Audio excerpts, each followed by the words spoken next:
Hello and welcome to my channel, From Profession to Passion, with me, Vicky Mittman. The purpose of this channel is to inform and inspire professionals to live their careers on their terms. Whilst the traditional route in many professions may work well for some, it isn't for everyone, and there are different ways of doing things. On this channel, I'll be sharing my own story of how I combined my profession in law with my passion for coaching and mentoring, and I'll be interviewing other professionals who've developed their own side hustles, changed career directions altogether, or found some other way to involve their passions in their professional lives. I am delighted today to be joined by Rebecca Newenham. Rebecca and I know each other through the franchise space. She is the founder of Get Ahead VA, which is a virtual assistant franchise. She's also a franchise consultant and a business mentor. But Rebecca's had an interesting career journey so far, and I'd love for her to share a little bit about that with us. So Rebecca, over to you. Oh, thank you, Vicky. Lovely introduction. Lovely to be here. And as you said, yes, we've met during my journey within franchising, and I couldn't have done it without you, Vicky. So big kisses all round. So yeah, I won't bore you too much, but I did a business studies degree, then did a couple of jobs. I did work placement during my degree. One was for Marks and Spencer's and one was for Sainsbury's, and I had a real interest in retail buying. I'd worked at M&S as a Saturday girl, and there was something around product and understanding clients that intrigued me. But I spent a couple of years, working for an Argyle sock manufacturer in London, so I was quite keen to work in London. I was from Kent. Worked there for a year, did absolutely everything the MD wanted, from buying her almond croissants in M&S to sending faxes. And I'm talking a long time ago. And I think for me, I'll never forget how she was with me in that role. And it wasn't hugely positive. So that's played quite an interesting part in me being a leader later on, which I'll touch on. And then I worked for a property consultancy, and that was doing a lot of research, which was interesting. Lot of property. I've always been interested in property, so it sort of ticked the boxes for me there, but really my heart was always in retail buying. So I then secured a job down in Croydon for Superdrug, and it was a wonderful role, something I learned to really love and enjoy. I had a lovely team there, and we're talking mid to late 90s, so then budgets were huge. I'd go competitive shopping in Paris, look for fabrics. I did cosmetic bags and accessories, and then moved on to more into cosmetics. Met my husband there, so that's a big tick in the box. And then I wanted to get more experience back in a slightly larger corporate, so I worked for Sainsbury's for a couple of years, and that gave me another insight into a much more sort of corporate, formal business, and actually wasn't really for me, but I got so much experience from it. And I think, as I always say to anyone, you have to try these things, don't you, Vicky, to sort of understand what it's like. But I made some interesting friends, and again observed how I reacted to that formal structure. And I had always had that itch in the back of my mind about wanting to run a business for myself. And my mum had run a tutorial agency where my brother and I were growing up. My father was a head teacher, and he was quite inspiring. He had the ideas, and my mum actually implemented it. So she used to have a bank of teachers, and she would fit them to pupils needing extra tuition. We often laugh now, because of course those sorts of things are much more formal now, but she would just be sending anyone off to a teacher to go and have extra tuition. But it gave her that flexibility to be around for my brother and I after school. And I always remember her saying to me, and if it hadn't been for that, she was a teacher by training. She said she just really valued that time. And she then went on and became a humanistic counsellor, and she's retired from that now, but that was her real passion. And she always said to me, you'll find your thing. And I remember when I was pregnant with our eldest daughter, I thought, actually, this is my time now to look for what my thing might be. So I did a counselling diploma just for a year, and again enjoyed aspects of that, but realised it wasn't for me longer term. And then I had another 2 children, and then by the time my youngest daughter was ready for school, that was when I thought, right, I'm ready now for my entrepreneurial journey to commence. So I was open and ready for that. And as you know, Vicky, there are so many options, aren't there? And what do I do? And I did quite a lot of research, was truthful to myself about what my skill set was, and that was in a sense of not wanting to work on my own, but I was keen to set something up that would be bigger than me. So the term virtual assistant was very strong in the States. They're probably 10 years ahead of us. So I did a bit of research, and actually a school friend of mine was in a similar position. So she and I found a course just for one day in London about how to set up as a virtual assistant. So we went and did that. And we decided quite quickly that we wouldn't do something together. And I've always been quite strong about wanting to create something for myself. So she set up and did her thing and I developed my thing. And that's been the beauty of the virtual assistant space, is you can make it your own, however you want it to be. And because I don't have a PA background, I truthfully didn't want to do the doing for very long, but I recognised that I needed to be in it to understand what was involved. And Martin, my husband, and I spent hours thinking, what are we going to call this business? And as you can appreciate, my surname is a bit of a mouthful and I didn't want it to be hugely around me.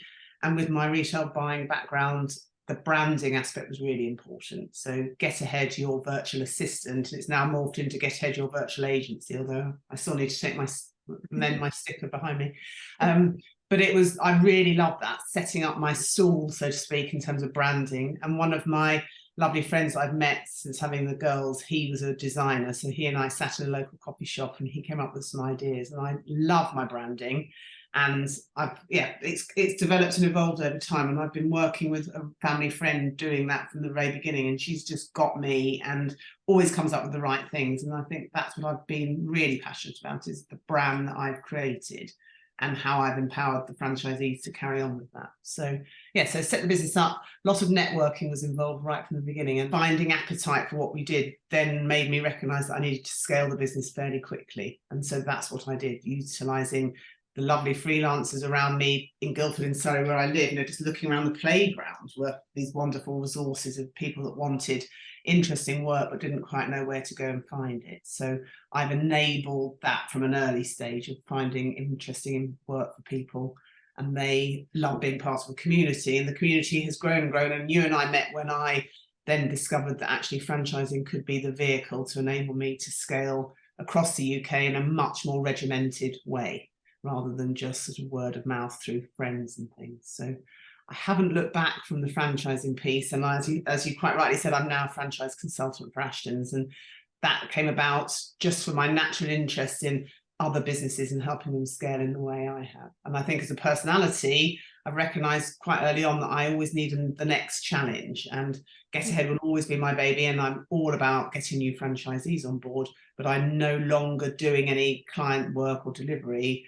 That is being given to my franchisees for them to explore and expand. And I'm really interested in the consulting, and have just come back from the franchise show at NEC, and it's a privilege to be part of other people's journey in terms of them sharing, really personal things about why they set their business up, where they want to go, and to be part of that is wonderful. So I'm really enjoying that. And then my business mentoring is my sort of third bit, which is being a cheerleader, primarily for females wanting to have a cheerleader in their life, because I will often say I probably wouldn't be married or have many friends if it hadn't been for the cheerleaders and mentors and coaches I've had in the last 13 years, because you need that external support in order to grow and evolve, and having that safe space is really, really important. Yeah, wow, that's fantastic. Thank you for sharing. And it sounds like there are so many elements which I'd love to pick up on. I feel like we could probably do 2 or 3 recordings based on this. But some things that really resonated for me was, for you finding, as your mum said, finding your thing, your passion. That's really crucial. And probably helping other people to do that and to see their passions come alive is quite a big part of it. But I think as well, as you said, with presentations and networking, when you're doing it with your own thing behind you and something that you're really passionate about, really enthusiastic about, that you've created, that you've built, it's so much easier to do that because it's far more aligned with your own values and your mission, isn't it? Rather than just, oh, could you go and do a presentation on this subject to somebody? You think, oh, well, but actually it's much easier when you do love what you're doing. Yes, and I see people at networking, possibly if they're employed, not quite having the same energy as somebody that set something up on their own. And I'm generalising hugely, but it is quite interesting when you say, oh yeah, I can see that you're hungry because it's yours and you've got an appetite. Yeah, you can definitely see the love there. And I was interested as well about, obviously your branding, it's really clear and something I see quite a lot of in the franchise space, but that was also flavoured and educated slightly by your time in your corporate role as well. So it's interesting that that's come through with you as such an important part of what you're doing. And it's an important part for any franchise. Yeah, no, it's interesting, isn't it? Because I've got that orange, and I'm a huge lover of leopard print, and we've come in and out of that in terms of the branding. But I will often get people say, oh, I recognize you, or I've seen you. And it's like any brand that you're building, those touch points, wherever someone comes in contact with you, they have to be consistent. So that's what I've always wanted. I wanted something that would stay with me, grow and evolve. And working with Kate, my brand manager, has been amazing because she gets that.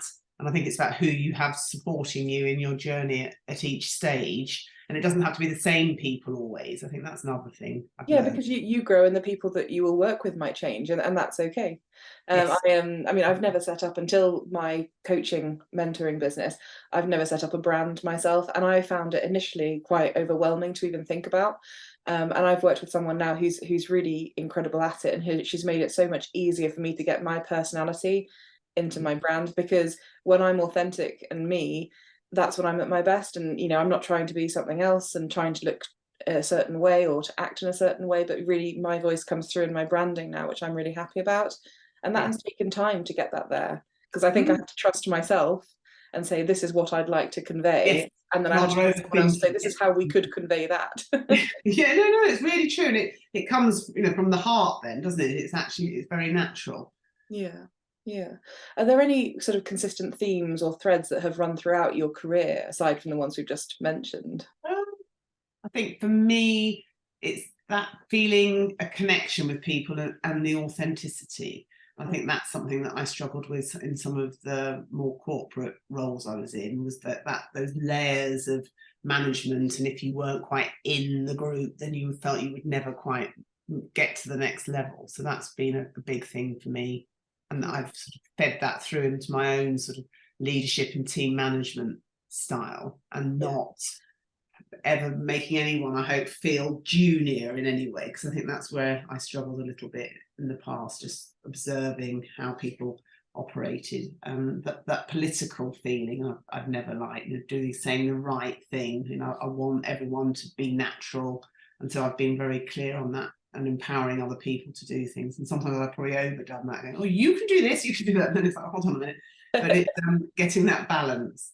Yeah, and it sounded like, from something you said earlier, it sounded like you'd had some experiences of leadership which weren't good for you and which didn't resonate well with you. So that really informed the kind of leader that you are today. So your connection, authenticity, and treating people as equals and with respect is a big part of how you. Oh no, totally. And I run a monthly networking group, and I love facilitating. I've recognised I love being in charge. If I've got control, I'm fine. But it's also about making sure that people feel welcome, and even if it's just introducing them to one person, I feel I've left them then in safe hands. And perhaps that's such a big skill, and it's an important skill that a lot of people don't have, and they don't think that way about a group, and they don't think, who could I introduce? No, they don't have an awareness sometimes, do they? I think, and perhaps I can sometimes, like I say, be too aware. But actually, I'd rather be like that and make sure someone leaves with a positive feeling, rather than feeling abandoned. And I know, we're all adults, aren't we? But we can still feel awkward or a little bit out of our depth in some environments. So I do try and sort of do that where I can. Yeah, absolutely. What would your advice be if someone was watching this and has been feeling a bit stuck, or maybe disinterested in their career? What advice would you give them? I think there's a huge amount you can do if you're honest with yourself. So it's sort of not. It's just trying to get out of that mindset of, I should be doing this or I should be doing that. So it's about perhaps stripping it all back and thinking, well, what are my passions? What am I naturally interested in? And there are so many career coaches that I've met over the last few years, and I think that I would certainly invest some time in yourself and go and explore. There are different programs and things you can go on, but really invest that time wisely, because we only have one shot at this, in the sense of you should be spending the time you've got doing the things that bring you energy and joy, and if you're not, something needs to change. And I think you shouldn't put the brakes on that, but it's about investing some time and looking at different options. I couldn't agree more. And that's something I talk to a lot of my own coaching clients about, because they often come to me saying, but I've been a lawyer for 20 years, or I've been an accountant for 15 years, and I don't know, that's what I am. And actually, it's not only what you could be, that there's so much more out there. And I feel like, I'm a lawyer. I was a lawyer when I felt stuck. I'm still a lawyer now, but I don't feel stuck because I found a way of working for me that worked. And I found other interests that I knew I had to learn about and fulfill, which is my coaching and mentoring.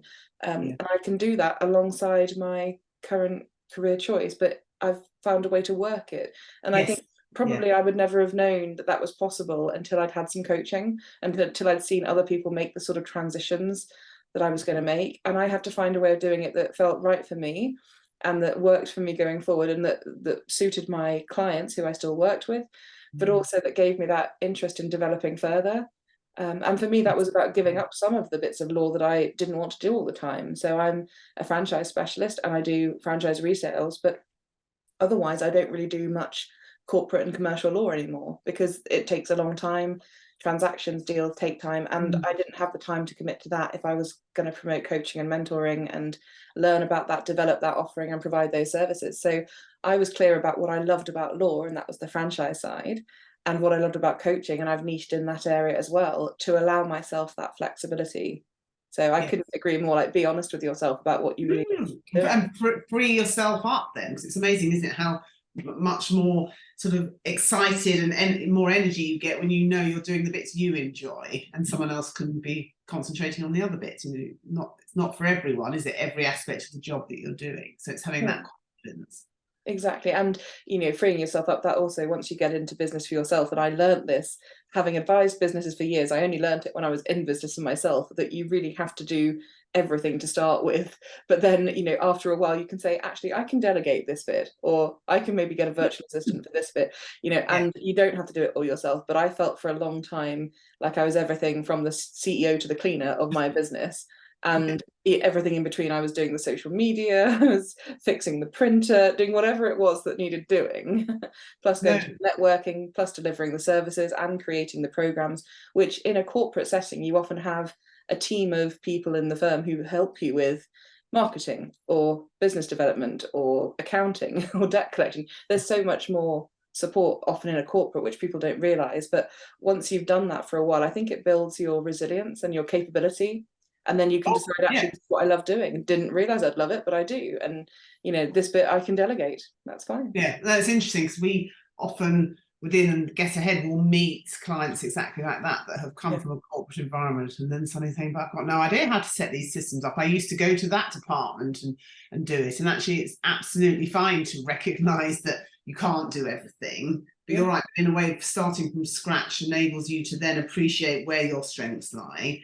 And funnily enough, my franchise offering for Get Ahead gives that toolkit, that business in a box, because I've done all the groundwork already. So that's an interesting concept, isn't it? When you're looking at a franchise, I think some people say, well, why should I have to pay for this business? What you're paying for is the beauty of having everything done for you, and the systems are all in place ready for you to get cracking and get started so much faster. And importantly, not only are they in place, they should have been tried and tested, so the kinks have been ironed out, and all those things that you might usually suffer with in your first year of business when you're by yourself shouldn't be quite as strong, because you've got the franchisor behind you, and you've got the network of franchisees who are also able to support because they've been through the same process. Yes. We had our franchising is wonderful. Oh, I know. I had my monthly franchisee call today, and I always come away from those feeling really sort of buoyed up, because you just see everyone being non-competitive and caring and helpful, and that's what anyone wants in a business, isn't it? It's a very collaborative space, which is, I think, why I've enjoyed working in it for so long. Yeah, I can imagine. Yes. Fantastic. Well, thank you so much for sharing your thoughts and your tips for perhaps breaking free of a traditional corporate environment if that's not what's working well for you, and for sharing your own story. It's been amazing to talk to you today. Oh, thank you for having me on, Vicky. If anyone wants to get in touch with you, Rebecca, what's the best way for them to do that? LinkedIn's probably my preference. So I'm on there every day. So just look for me by my name, and do reach out. And as we've said, I'm always happy for any conversations, just to sort of give some tips and share advice if needed. I know you're a real advocate for flexible working and working on your terms, which I so resonate with as well. Yeah, no, absolutely. Super. Well, thank you so much.